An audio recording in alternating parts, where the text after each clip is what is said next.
This is 1 mole of water molecules. And you may wonder, what is a mole? A mole in chemistry is basically a unit of measurement.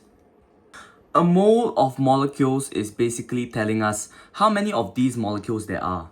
It is essentially the same as saying a dozen, but a dozen is 12. But for mole, it is way different. It is way bigger. It is around 6.02 times 10 to the power of 23 to be exact. And this is known as Avogadro's constant. So when I say there is 1 mole of water molecules, I'm saying there is 6.02 times 10 to the power of 23 water molecules. But how do I know that? I can't count every single water molecule myself. This is where the mole concept comes in play. So how do I even measure out 1 mole of water molecules? Basically, you need to first know what is relative molecular mass, also written as MR. Relative molecular mass is a dimensionless ratio, meaning it does not really have a unit, representing the average mass of a molecule compared to 1/12 the mass of a carbon-12 atom. To find the relative molecular mass of a certain molecule, you need to first identify its chemical formula. And then you find the relative atomic masses, which is also known as AR, of each of the elements on the periodic table. And then you sum up the AR values of all the atoms in the formula. For example over here, water's formula is H2O. And the MR can be found by finding the atomic masses of hydrogen and oxygen from the periodic table, which is 1 and 6 respectively. So by adding them up, there's 2 hydrogens, so 1 plus 1, and there is 1 oxygen plus 16, you get 18. 18 over here is water's MR. Now, what do we even do with the MR of water, which we found to be 18? Basically, this is the crucial part. Remember, to find the number of moles, you have to divide the mass of the compound in grams over the MR of the molecule, which is also known as molar mass. The unit of molar mass should be in grams per mole. Here is the formula clearly written out.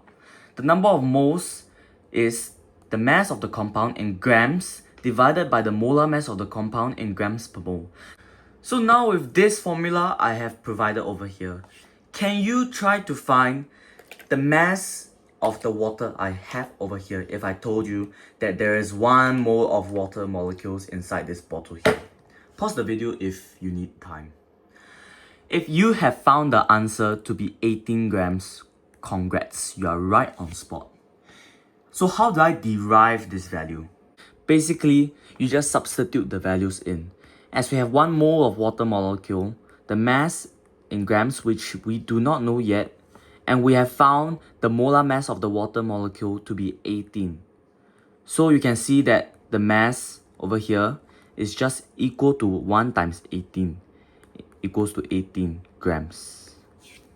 So now, what if I ask you to find the number of moles in 254 grams of solid iodine? Pause the video and try to find it out yourself first. If you have gotten 1 mole, then you are correct. Basically, the first step, you derive the formula of iodine, which remember is I2, it is diatomic.